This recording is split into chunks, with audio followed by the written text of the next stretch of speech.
ನಾವೀಗಲೇ ಲಂಕೆಗೆ ಪ್ರಸ್ಥಾನ ಮಾಡುತ್ತೇವೆ. ಮಿತ್ರ, ನೀವು ಶೀಘ್ರಾತಿ ಶೀಘ್ರ ಲಂಕೆಗೆ ಹೊರಡಬೇಕು.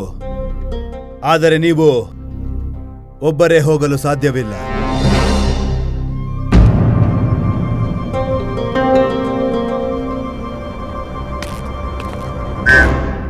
ನಾವು ಸ್ವಯಂ ಬರುತ್ತೇವೆ ನಮ್ಮ ಸೇನೆಯ ಜೊತೆ. ನಿಮ್ಮನ್ನು ಮುಟ್ಟುವ ಮೊದಲು ಶತ್ರುಗಳು ನಮ್ಮನ್ನು ಎದುರಿಸಬೇಕಾಗುತ್ತದೆ.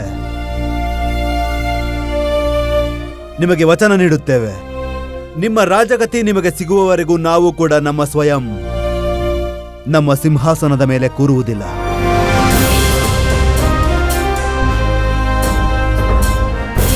ಮಹಾಮಂತ್ರಿಗಳೇ. ಮಹಾರಾಜ. ಸೇನೆಯನ್ನು ಸಜ್ಜುಗೊಳಿಸಿ. ನಿಮ್ಮಾಜ್ಞೆ ಮಹಾರಾಜ. ಯಾವುದೂ ಪರಂಪರೆಯಲ್ಲಿ ಸಿಗಲ್ಲ, ಖಜಾನೆಯಲ್ಲಿ ಸಿಗಲ್ಲ, ಒಂದು ವೇಳೆ ಆಕಾಶದಾಚೆಗೂ ಸಿಗೋದಿಲ್ಲ, ಪಾತಾಳದಲ್ಲೂ ಕೂಡ ಸಿಗೋದಿಲ್ಲ. ಅದು ಸಿಕ್ಕಿರೋದು ಭಾಗ್ಯದಿಂದ ಸಿಕ್ಕಿದೆ. ಅದೇ ಸ್ನೇಹ. ಮಿತ್ರ ಮಿತ್ರ ಮಹಾರಾಜ ಕೃಷ್ಣದೇವರಾಯರಿಗೆ, ಮಹಾರಾಜ ಕೃಷ್ಣದೇವರಾಯರಿಗೆ, ಮಹಾರಾಜ ಕೃಷ್ಣದೇವರಾಯರಿಗೆ.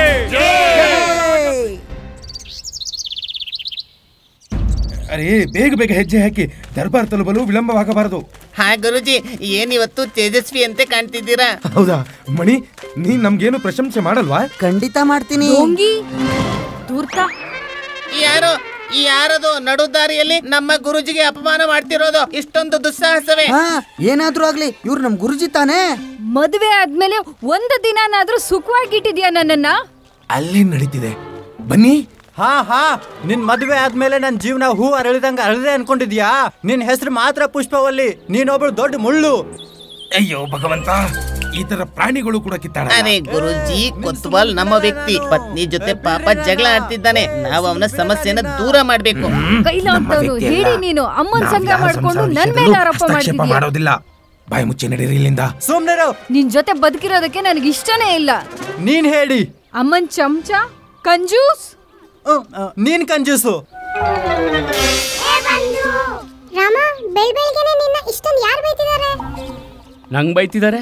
ತಾತ್ಪರ್ಯ ಏನ್ ನಿಂದು? ಆದ್ರೆ ಏನೇನ್ ಬೈತಿದಾರೋ ಅವೆಲ್ಲ ಲಕ್ಷಣ ನಿನ್ನ ಹತ್ರ ಇರೋದೆ. ಬಾಯಿ ಮುಚ್ಚು. ಮದ್ವೆ ಆದಾಗಿಂದ ಇಲ್ಲಿವರೆಗೂ ಒಂದೇ ಒಂದ್ ಸೀರೆ ತಂದ್ಕೊಟ್ಟಿದ್ಯಾ ನೀನು?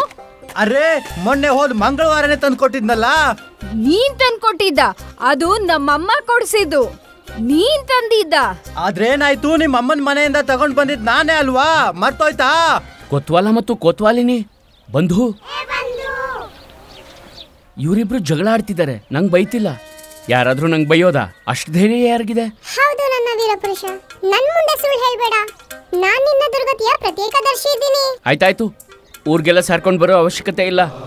ಹೋಗಿ ಅವ್ರ ಜಗಳನ ಬಿಡ್ಸಲ್ವಾ ನೀನು? ಇಲ್ಲ ಬಂಧು, ಇದು ಪತಿ ಪತ್ನಿಯ ನಡುವಿನ ವಿಷಯ. ಸಂಸಾರ ಅಂದ್ಮೇಲೆ ಇಂಥ ವಿಷಯಗಳು ನಡೀತಾನೆ ಇರುತ್ತೆ. ನಾನು ಅವ್ರ ಮಧ್ಯೆ ಹೋಗಲ್ಲ. ದರ್ಬಾರ್ಗೆ ಹೋಗಕ್ಕಾಗಲೇ ವಿಳಂಬ ಆಗಿದೆ. ನಿಮ್ಮ ಕಾರ್ಯವಾಹಿ ಆರಂಭಿಸಿ. ಇಂದಿನ ಸಮಸ್ಯೆಗಳೇನು? ಮಹಾರಾಜ, ಒಬ್ಬ ಪತಿ ಮತ್ತು ಪತ್ನಿಯ ಸಮಸ್ಯೆ ಬಂದಿದೆ. ತಾವು ಈಗ ಅಪ್ಪಣೆ ನೀಡಿದ್ದರೆ ನೀವು ನಮ್ಮನ್ನೇನೆಂದುಕೊಂಡಿರುವಿರಿ ಮಹಾಮಂತ್ರಿಗಳೇ?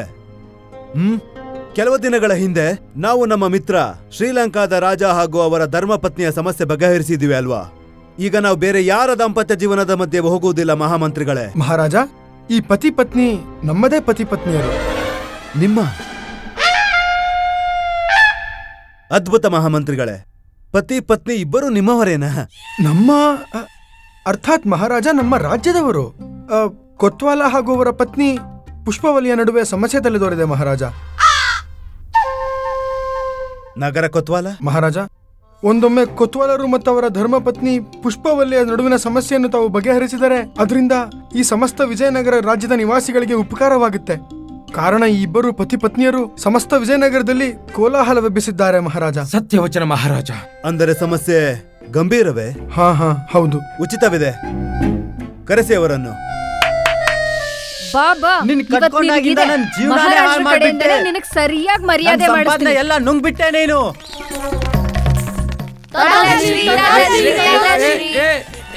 ಕೂಗಾಡ್ತಿರೋದ್ ನಾನಾ ನೀನಾ? ಬಿಡ್ತೀನಿ ಅನ್ಕೊಂಡಿದ್ಯಾ? ಅಯ್ಯೋ,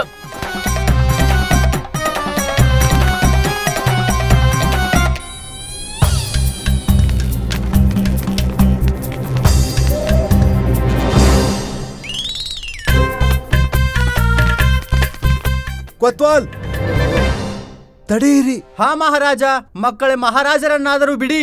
ಆ ಕಡೆ ಹೋಗಿ ನಿಂತ್ಕೊಳ್ಳಿ ಅಲ್ಲೇ ನೀವೆಲ್ಲ. ನಿಂತ್ಕೊಳ್ಳಿ. ನೋಡಿದ್ಯಾ, ಮಹಾರಾಜ್ರನ್ನೂ ಬಿಡ್ಲಿಲ್ಲ ನಿನ್ನ ಸಂಸ್ಕಾರವಂತ ಅರೆ ಮಕ್ಕಳು. ಮನೇಲಿ ಬಿಡು, ದರ್ಬಾರ್ನಲ್ಲಾದ್ರೂ ಮಕ್ಕಳನ್ನ ನಿಯಂತ್ರಿಸೋದ್ ಕಲ್ಕೋ. ಗೊತ್ತಿಲ್ಲ ಅದು ಏನ್ ಕರ್ಮ ಮಾಡಿದ್ನೋ ಈ ಜನ್ಮದಲ್ಲಿ ನೀನ್ ನನ್ ಪತ್ನಿ ಆಗ್ಬಿಟ್ಟೆ. ಪಾಪ ಅಂತೂ ನಾನ್ ಮಾಡಿದ್ದೆ. ನಿನ್ನನ್ ಮದ್ವೆ ಆಗೋದಕ್ಕಿಂತ ಮೃತ್ಯುದಂಡ ಸಿಕ್ಕಿದ್ರೆ ಒಳ್ಳೇದಾಗ್ತಿತ್ತು. ದಂಡನೆ ನಿಂಗ್ ನಾನ್ ಕೊಡ್ತೀನಿ. ನಾನು ಇಲ್ಲಿ ನಗರ ಕೊತ್ತುವಲ್ಲ, ನನ್ನನ್ನ ಏನ್ ಅನ್ಕೊಂಡಿದ್ಯಾ ನೀನು? ನೋಡ್ತಿರು, ನಾನು ಇನ್ನೊಂದ್ ಮದುವೆ ಆಗ್ತೀನಿ. ಕ್ಷಮಿಸಿ ಮಹಾರಾಜ್ರೆ, ನಗರದ ಕೊತ್ವಾಲ್ರು. ಇಲಿಗೆ ಹೆದರ್ತೀರಾ ನೀವು? ಇಲಿನೂ ಹಿಡಿಯಕ್ಕಾಗಲ್ಲ ನಿನ್ ಕೈಲಿ. ನಗರ ಕೊತ್ವಾಲ ಮನೇಲಿ ಕಳ್ತನ ಮಾಡ್ತಿದ್ರು, ಸುಮ್ನೆ ಕೂತ್ಕೊಂಡ್ ನೋಡ್ತಿರ್ತೀಯ? ಹೇಳು, ನೀನು ನಗರ ಕೊತ್ವಾಲನ? ಶಾಂತಿ. ದರ್ಬಾರಲ್ಲಿದ್ದೀರಾ ನೀವು ಮಹಾರಾಜರ ಮುಂದೆ? ಆದ್ರೆ ಮಹೋದಯ. ಮಹೋದಯ ಅಲ್ಲ, ರಾಜಗುರು. ನಾವು ರಾಜಗುರು ತಥಾಚಾರ್ಯರು ಕೋತ್ವಾಲಿನಿ. ಹೌದು, ನೀವು ರಾಜ್ಗುರುನೇ. ಆದ್ರೆ ನಾನ್ ಹೇಳ್ತಿದ್ದೀನಿ, ಈಗ ಒಪ್ಕೊಳ್ಳಿ, ನೀವು ನನ್ನ ಸ್ವರ್ಗೀಯ ತಂದೆ ಸಮಾನ ಎಂದು. ಯಾಕಂತ್ಕೊಳ್ಳಿ ಗುರುವರ್ಯ, ಅನ್ಕೊಳ್ಳಿ ಬಿಡಿ. ಆಗ್ಲಿ ಮಹಾರಾಜ. ಸರಿ ಆಯ್ತು, ಹೇಳಿ. ಹಾಗಿದ್ರೆ ಪ್ರಸ್ಥಾನ ಮಾಡಿ. ಸಿಕ್ಕಾಕೊಂಡ್ವಿ.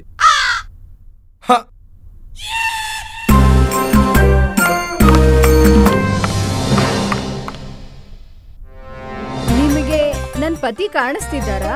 ಹಾ, ಕಾಣಿಸ್ತಿದ್ದಾರೆ. ಈಗ ನಿಮ್ ಕಣ್ಣು ಮಿಟುಕ್ಸಿ. ಈಗ್ಲೂ ನನ್ ಪತಿ ನಿಮಗ್ ಕಾಣಿಸ್ತಿದ್ದಾರಾ? ಚೂರು ಮಂಜಾಗಿ ಕಾಣ್ತಿದ್ದಾರೆ. ಹಾ, ನಾನ್ ಇದನ್ನೇ ಸಾಬೀತ್ ಮಾಡಕ್ ಹೊರಟಿದ್ದೆ.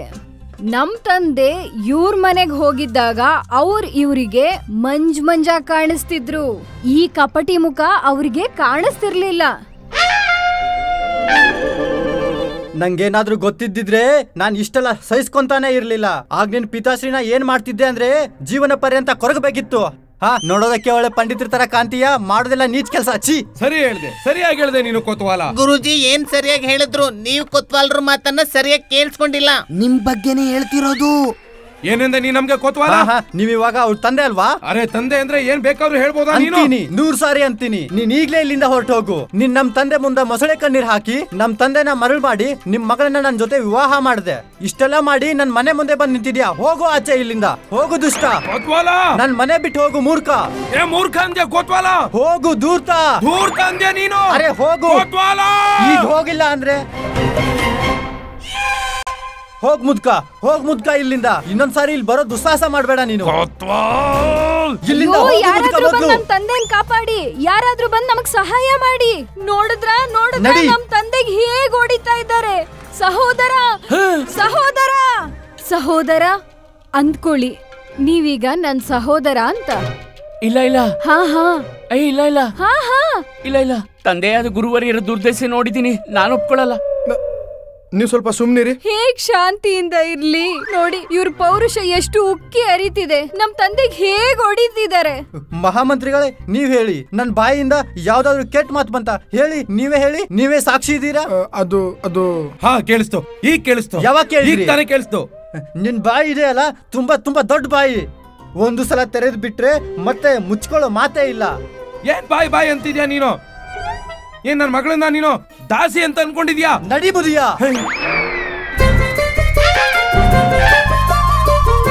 ಇಷ್ಟೊಂದು ದುಸ್ಸಾಹಸ ನೀನು ನಿನ್ನ ಮಾವನಿಗೆ ಬಾಯಿ ಮುಚ್ಚು ಅಂತಿದ್ಯಾ? ಅರೆ ಸುಮ್ನಿರು. ನಾವು ಮುಚ್ಚಲ್ಲ. ನಮ್ಮ ಮಂತ್ರದ ಶಕ್ತಿಯಿಂದ ಭಸ್ಮ ಮಾಡ್ತೀವಿ. ಬೇಡ, ನಿಮ್ಮ ಮಂತ್ರ ಶಕ್ತಿಯಿಂದ ಇವ್ರನ್ನ ಭಸ್ಮ ಮಾಡಬೇಡಿ. ಕ್ಷಮಿಸ್ಬಿಡಿ ಅವ್ರನ್ನ. ಬಿಡು ಅವ್ರನ್ನ. ಇದು ತಗೋ, ನಿನ್ನ ಇನ್ನೊಬ್ಬ ತಂದೆ ಕೂಡ ಹೋದ್ರು. ಶಾಂತಿ, ಶಾಂತವಾಗಿರಿ, ಯಾರು ಮಾತನಾಡಬೇಡಿ. ಕ್ಷಮಿಸಿ ಮಹಾರಾಜ. ಈ ಸಣ್ಣ ವಿವಾದದಿಂದ ನಮಗರ್ಥವಾಯಿತು ವಿಜಯನಗರ ರಾಜ್ಯದ ನಿವಾಸಿಗಳ ಕತೆ ಏನಾಗಿದೆ ಎಂದು. ಮತ್ತೆ ನೀವಿಬ್ಬರು ದಂಪತಿಗಳು, ಪತಿ ಪತ್ನಿಯರು ಪ್ರೇಮದಿಂದ ಇರಬೇಕು. ನೀವಿಬ್ರು ಜಗಳ ಮಾಡ್ತಿದ್ದೀರಾ? ನೀವುಗಳಂತೂ ನಿಮ್ಮ ಪತಿ ಹಾಗೂ ಪತ್ನಿಯ ಕರ್ತವ್ಯ ಧರ್ಮವನ್ನು ನಿಭಾಯಿಸಬೇಕು. ಮಹಾರಾಜ, ನಾನು ನನ್ನ ಪತ್ನಿ ಧರ್ಮವನ್ನು ಸೂರ್ಯೋದಯಕ್ಕೂ ಮುನ್ನವೇ ಪ್ರಾರಂಭಿಸ್ತೀನಿ. ಇವ್ರ ಕಾಲ್ ಇಲ್ಲ ಇಲ್ಲ, ನಾನು ಎಲ್ಲಿವರೆಗೂ ಬಾಗಬಹುದೋ ಅಲ್ಲಿವರೆಗೂ. ಸಾಯಂಕಾಲ ನಾನು ಇವರಿಗಾಗಿ ವಿವಿಧ ರೀತಿಯ ಭೋಜನ ಮಾಡ್ತೀನಿ. ಅಷ್ಟೇ ಅಲ್ಲ ಮಹಾರಾಜ, ನಾನು ಇವ್ರ ಕೈ ಕಾಲು ಎಲ್ಲ ಒತ್ತುತ್ತೀನಿ ಮಹಾರಾಜ. ಆದ್ರೆ ಇವ್ರ ಜಗಳಗಂಟ ಅಂದ್ರೆ ಜಗಳಗಂಟ, ದಿನ ರಾತ್ರಿ ಜಗಳ ಮಾಡ್ತಿರ್ತಾರೆ. ಹೌದಾ ಮಹಾರಾಜ? ನಾನು ನಿಷ್ಠಾಪೂರ್ವಕವಾಗಿ ನನ್ನ ಪತಿಧರ್ಮ ಪಾಲನೆ ಮಾಡುತ್ತೇನೆ ಮಹಾರಾಜ. ನನಗೆ ಬಹಳ ಚೆನ್ನಾಗಿ ಗೊತ್ತಿದೆ ಮಹಾರಾಜ. ಹೆಣ್ಣು ಮನೆಯ ಲಕ್ಷ್ಮಿ ಆಗಿರುತ್ತಾಳೆ ಮಹಾರಾಜ. ಮಹಾರಾಜ, ನಾನು ಇವಳ ಪ್ರತಿ ಕಾರ್ಯದಲ್ಲೂ ಸಹಾಯ ಮಾಡುತ್ತೇನೆ ಮಹಾರಾಜ.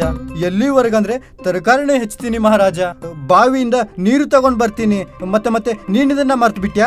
ಯಾವಾಗ ನಿಂಗ್ ತಲೆನೋವು ಬಂದ್ರು ಆಗ ಲೇಪನ ತಗೊಂಡು ಯಾರು ನಿನ್ ತಲೆಗೆ ಸೇವೆ ಮಾಡ್ತಾರೆ. ನಾನ್ ಮಾಡ್ತೀನೋ ಇಲ್ಲ ಈ ಮುದುಕ ಬಂದ್ ಮಾಡ್ತಾನೋ? ಶಾಂತವಾಗಿರಿ. ಕ್ಷಮೆ ಮಹಾರಾಜ. ನಮಗರ್ಥವಾಯಿತು, ಸಮಸ್ಯೆ ಗಂಭೀರವಾಗಿದೆ ಹಾಗೂ ಇದನ್ನು ನಿವಾರಣೆ ಮಾಡುವುದು ಅನಿವಾರ್ಯವಾಗಿದೆ. ಇದನ್ನು ನಿವಾರಣೆ ಮಾಡುತ್ತಾರೆ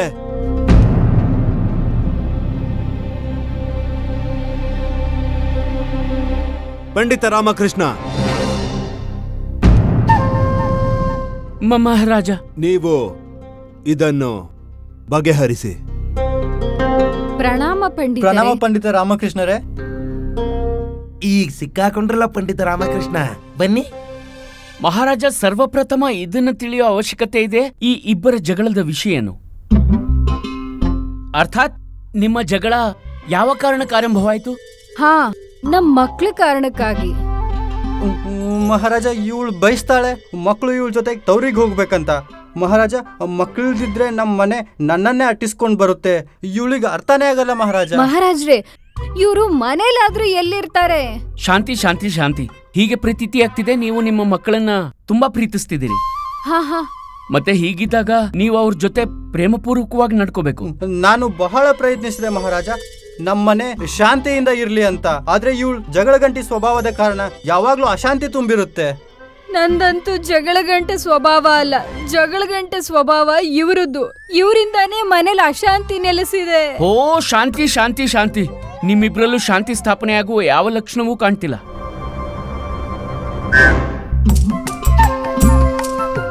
ಈಗ ನಿರ್ಣಯ ಜವಾಬ್ದಾರಿ ಮಕ್ಕಳಿಗೆ ವಹಿಸೋಣ ಮಹಾರಾಜ. ಅಪ್ಪಣೆ ಇದೆಯೇ? ಹೌದು ಪಂಡಿತ ರಾಮಕೃಷ್ಣ, ಅನುಮತಿ ಇದೆ. ಮಕ್ಕಳೇ, ಇಂದು ನೀವೆಲ್ಲ ಒಂದು ಮಹತ್ವಪೂರ್ಣ ನಿರ್ಣಯ ತಗೋಬೇಕಿದೆ.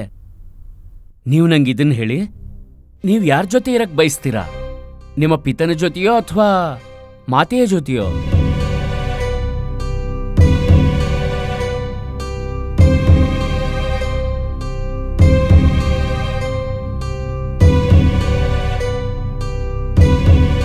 ಮಹಾರಾಜ, ಬಹುಶಃ ಮಕ್ಕಳು ತಮ್ಮ ಮಾತಾಪಿತರ ಮುಂದೆ ಭಯಭೀತರಾಗಿದ್ದಾರೆ. ಈಗ ಕೋತ್ವಾಲ್ರು ಮತ್ತು ಕೋತ್ವಾಲಿನಿ ನನಗೆ ಅಪ್ಪಣೆ ನೀಡಿದ್ರೆ ನಾನು ಮಕ್ಕಳೊಂದಿಗೆ ಏಕಾಂತದಲ್ಲಿ ಮಾತನಾಡಲು ಬಯಸುವೆ. ಅವಶ್ಯವಾಗಿ ಪಂಡಿತರೆ, ನೀವು ಕೇಳಿ. ಮಕ್ಕಳು ನನ್ ಜೊತೆಗೆ ಇರಕ್ ಬಯಸ್ತಾರೆ. ಇಲ್ಲ ಪಂಡಿತರೆ, ಮಕ್ಕಳು ನನ್ ಜೊತೆ ಇರೋದಕ್ ಬಯಸ್ತಾರೆ. ನನ್ ಜೊತೆ ತವರಿಗೆ ಬರ್ತಾರೆ. ಬನ್ನಿ ಮಕ್ಕಳೇ.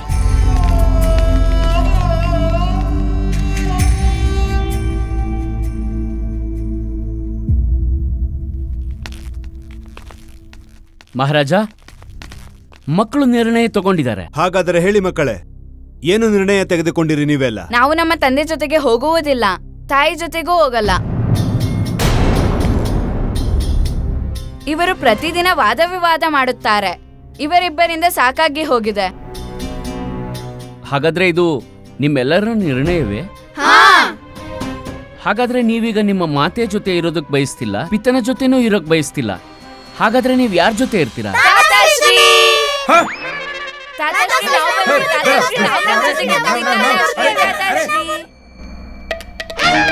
ಅಯ್ಯೋ, ನಾವ್ ನಿಮ್ಮ ತಾತ ಅಲ್ಲ. ವಾ ವಾ ವಾ ಗುರುವರ್ಯ, ಇಷ್ಟು ಮುದ್ದಾದ ಮಕ್ಕಳು ನಿಮ್ಮನ್ನ ಎಷ್ಟು ಪ್ರೀತಿಯಿಂದ ತಾತ ತಾತ ಅಂತಿದ್ದಾರೆ. ಪಂಡಿತ ರಾಮಕೃಷ್ಣ, ನಮ್ದು ತಾತ ಆಗೋ ವಯಸ್ಸಲ್ಲ, ನಾವಿನ್ನು ಅಪ್ಪನೇ ಆಗಿಲ್ಲ. ಯಾಕಾಗ್ಲಿಲ್ಲ ಗುರುವರ್ಯ? ಪಂಡಿತ ರಾಮಕೃಷ್ಣ, ಸಮಸ್ಯೆ ಬಗ್ಗೆ ಮಾತಾಡಿ. ಹಾ ಮಹಾರಾಜ. ಕೋತ್ವಾಲ್ ಮಹಾಶಯರೇ, ಶ್ರೀಮತಿ ಕೋತ್ವಾಲಿನಿ, ತಾವು ಮಕ್ಕಳ ನಿರ್ಣಯನ ಕೇಳಿದ್ರಿ ಅಲ್ವಾ?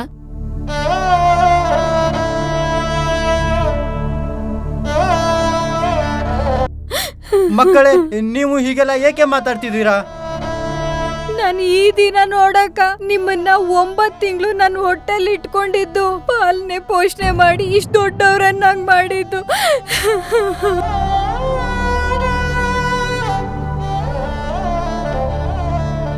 ಮಕ್ಕಳೇ, ಹೀಗೆಲ್ಲ ಮಾಡಬಾರ್ದು. ಒಂದು ವೇಳೆ ನಿಮ್ಮ ಅಮ್ಮನ ಜೊತೆ ನಿಮ್ಮ ಅಜ್ಜಿ ಮನೆಗೆ ಹೋಗ್ಬೇಕು ಅಂದ್ರೆ ಹೋಗಿ, ನಾನೇನಕ್ ತಡಿಲಿ ನಿಮ್ಮನ್ನು? ಒಂದ್ ವೇಳೆ ನೀವು ನಿಮ್ ತಂದೆ ಜೊತೆನೇ ಇರ್ತೀನಿ ಅಂದ್ರೆ ಇರಿ, ನಾನ್ ಕೋಪ ಮಾಡ್ಕೊಳಲ್ಲ. ನೋಡಿ ಮಕ್ಕಳೇ, ನಿಮ್ಮ ಅಮ್ಮನ ಮಾತು ಸ್ವಲ್ಪ ಹೊರಟು, ಆದ್ರೆ ಅವಳು ಇಲ್ಲಿಯವರೆಗೂ ನಮ್ಮೆಲ್ಲರನ್ನು ತುಂಬಾ ಚೆನ್ನಾಗಿ ನೋಡಿಕೊಂಡಿದ್ದಾರೆ. ನೋಡಿ, ನನಗ್ ತುಂಬಾ ಚೆನ್ನಾಗಿ ಗೊತ್ತಿದೆ, ಅವಳು ನಮ್ಮನ್ನೆಲ್ಲ ತುಂಬಾ ಪ್ರೀತಿ ಮಾಡ್ತಾಳೆ. ಅವಳಿಗೆ ನಾನು ಏನೇ ಬೈಲಿ ಸರಿಯಾದ ಸಮಯಕ್ಕೆ ಭೋಜನ ಕೊಡ್ತಾಳೆ. ಮಕ್ಕಳೇ, ನೀವು ಅಮ್ಮನನ್ನು ತ್ಯಜಿಸುವ ಮಾತನ್ನು ಹೇಳಬೇಡಿ. ಮಕ್ಕಳೇ, ನಿಮ್ ತಂದೆ ನಿಮ್ಮನ್ನ ತುಂಬಾ ಪ್ರೀತಿಸ್ತಾರೆ, ಎಷ್ಟು ಪರಿಶ್ರಮ ಪಡ್ತಾರೆ ನಮ್ಮನ್ನ ಸುಖವಾಗಿಡೋದಕ್ಕೆ. ಇಂಥ ತಂದೆನ ತ್ಯಜಿಸ್ಬೇಡಿ.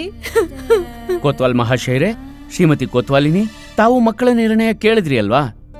ನಾನೀಗ ನಿಮ್ಮಲ್ಲಿ ವಿನಂತಿ ಮಾಡ್ತೀನಿ, ನೀವು ದರ್ಬಾರಿಂದ ಪ್ರಸ್ಥಾನಿಸಿ. ಮಹಾರಾಜರಿಗೆ ಅನ್ಯ ಕಾರ್ಯಗಳು ಇರುತ್ತೆ. ಕ್ಷಮಿಸಿ ಪಂಡಿತ ರಾಮಕೃಷ್ಣರೇ, ನೀವು ಈ ರೀತಿ ನಮ್ಮಿಂದ ಮಕ್ಕಳನ್ನು ಕಿತ್ತುಕೊಳ್ಳಬೇಡಿ, ದಯವಿಟ್ಟು. ಕೊತ್ವಾಲ್ರೆ, ಆದ್ರೆ ಈ ನಿರ್ಣಯ ನನ್ನದಲ್ಲ, ಈ ನಿರ್ಣಯ ನಿಮ್ಮ ಮಕ್ಕಳದು. ಅದಕ್ಕೆ ನಿಮ್ಮಲ್ಲಿ ವಿನಂತಿ ಮಾಡ್ತೀನಿ, ನೀವು ಗೌರವಯುತವಾಗಿ ದರ್ಬಾರಿಂದ ಹೊರಡಿ, ಅನ್ಯಥಾ ನಾನು ಸೈನಿಕರನ್ನ ಕರೆಸಬೇಕಾಗತ್ತೆ. ನಡಿ ಪುಷ್ಪವಲ್ಲಿ, ನಾವು ಈಗ ಇಲ್ಲಿಂದ ಹೊರಡೋಣ.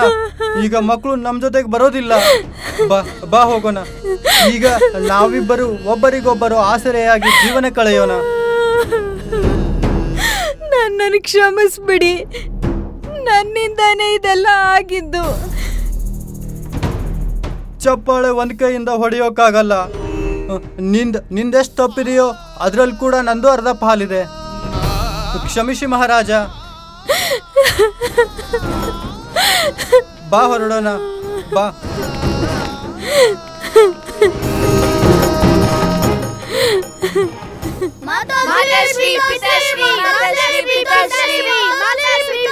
ಮಕ್ಕಳೇ, ಬನ್ನಿ ಮಕ್ಕಳೇ. ನಮ್ಮನ್ನು ಕ್ಷಮಿಸಿ ಪಿತಾಶ್ರೀ, ನಾವು ಏನೇ ಹೇಳಿದ್ದರೂ ಪಂಡಿತರ ಆದೇಶದ ಮೇರೆಗೆ ಹೇಳಿದ್ದೇವೆ. ಪಂಡಿತ ರಾಮಕೃಷ್ಣ, ನಿಮಗೆ ಮಕ್ಕಳನ್ನು ಅವರ ಮಾತಾಪಿತರಿಂದ ದೂರ ಮಾಡಿಸಲು ಲಜ್ಜೆ ಆಗಲಿಲ್ಲವೇ? ಕ್ಷಮಿಸಿ ಗುರುವರ್ಯ, ಆದ್ರೆ ನಾನೇನಾದ್ರೂ ಹೀಗೆ ಮಾಡದೇ ಇದ್ದಿದ್ರೆ ಇವರಿಬ್ರು ಕೂಡ ಪಾಠ ಕಲಿತಿರ್ಲಿಲ್ಲ. ಇವರ ವಾದ ವಿವಾದದಿಂದ ನಂಗೆ ಗೊತ್ತಾಯ್ತು ಇವರಿಬ್ರು ತಮ್ಮ ಮಕ್ಕಳನ್ನ ಬಹಳ ಪ್ರೀತಿಸ್ತಾರೆ ಅಂತ.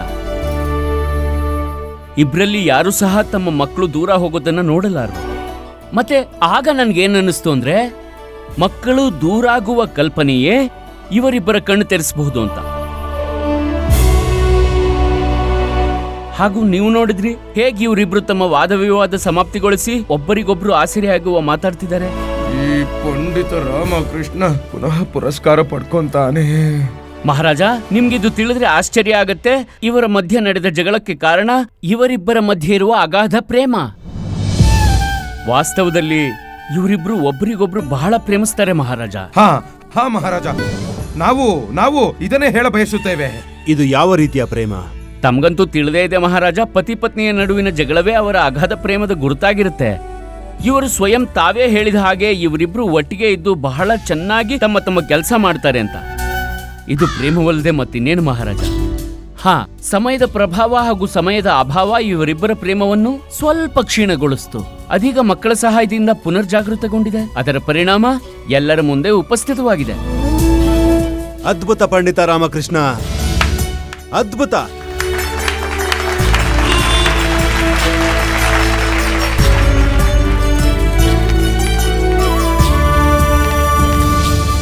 ಅರೆ, ನೀವಿದೇನ್ ಮಾಡ್ತಿದ್ದೀರಿ?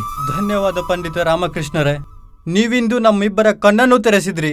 ಕೊತ್ವಾಲ್ ಮಹಾಶಯರೇ, ಒಂದು ವಿಷಯ ಸದಾ ಸ್ಮರಣೆಯಲ್ಲಿಡಿ. ಮಕ್ಕಳು ವೈವಾಹಿಕ ಜೀವನದ ವೃಕ್ಷದ ಫಲವಾಗಿರ್ತಾರೆ. ಅವರು ಆ ಜೀವನವನ್ನ ಸಾರ್ಥಕಗೊಳಿಸ್ತಾರೆ, ಅದನ್ನು ಪೂರ್ಣಗೊಳಿಸ್ತಾರೆ. ಇವರಿಗೆ ತಾಯಿಯ ಮಮತೆಯ ಅವಶ್ಯಕತೆ ಇದೆ ಎಂದಾದ್ರೆ ತಂದೆಯ ಬೆಂಬಲದ ಅವಶ್ಯಕತೆಯೂ ಇರುತ್ತೆ. ಇವರ ಕೋಮಲ ಭಾವನೆ ಹಾಗೂ ಸಂಸ್ಕಾರಕ್ಕಾಗಿ ತಾಯಿ ಇದ್ದರೆ ತಂದೆ ಇವರ ಸಾಹಸದ ಪ್ರತೀಕವಾಗಿರ್ತಾರೆ. ಆದ್ರಿಂದ ಪುಷ್ಪಗಳು ಅರ್ಥಾತ್ ಮಕ್ಕಳಿಗೆ ಇಬ್ಬರೂ ಅವಶ್ಯಕವೇ. ಮತ್ತೊಂದು ವಿಷಯ, ಇದು ಬಹಳ ಮಹತ್ವಪೂರ್ಣ, ಇದನ್ನ ಸದಾ ಸ್ಮರಣೆಯಲ್ಲಿಡಿ. ಯಾವತ್ತೂ ಮಕ್ಕಳ ಮುಂದೆ ವಾದ ವಿವಾದ ಅಥವಾ ಕಲಹ ಮಾಡಬೇಡಿ. ಅದು ಮಕ್ಕಳ ಕೋಮಲ ಹೃದಯದ ಮೇಲೆ ಪ್ರಭಾವ ಬೀರುತ್ತೆ. ಅವರು ಕುಂಠಿತ ಮಾನಸಿಕ ಖಿನ್ನತೆಗೊಳಗಾಗ್ತಾರೆ ಹಾಗೂ ಅವರ ವಿಕಾಸಕ್ಕೆ ತೊಂದರೆ ಆಗುತ್ತೆ. ನಿಮ್ಮ ಮಕ್ಕಳು ಭವಿಷ್ಯದಲ್ಲಿ ಒಳ್ಳೆ ಮನುಷ್ಯರಾಗ್ಲಿ ಅಂತ ನೀವು ಬಯಸಿದ್ರೆ ನಿಮ್ಮ ಮನೆಯಲ್ಲಿ ಪ್ರೇಮ ಹಾಗೂ ಸದ್ಭಾವನೆಯ ವಾತಾವರಣ ಸೃಷ್ಟಿಸಿ. ಇದು ನಿಮ್ಮ ಹಾಗೂ ನಿಮ್ಮ ಪರಿವಾರಕ್ಕೆ ಉತ್ತಮವಾಗುತ್ತೆ. ಉತ್ತಮ, ಅತಿ ಉತ್ತಮ. ನಾವು ಸಹ ಎಲ್ಲರಿಗೂ ಇದೇ ಸಲಹೆ ನೀಡುತ್ತೇವೆ.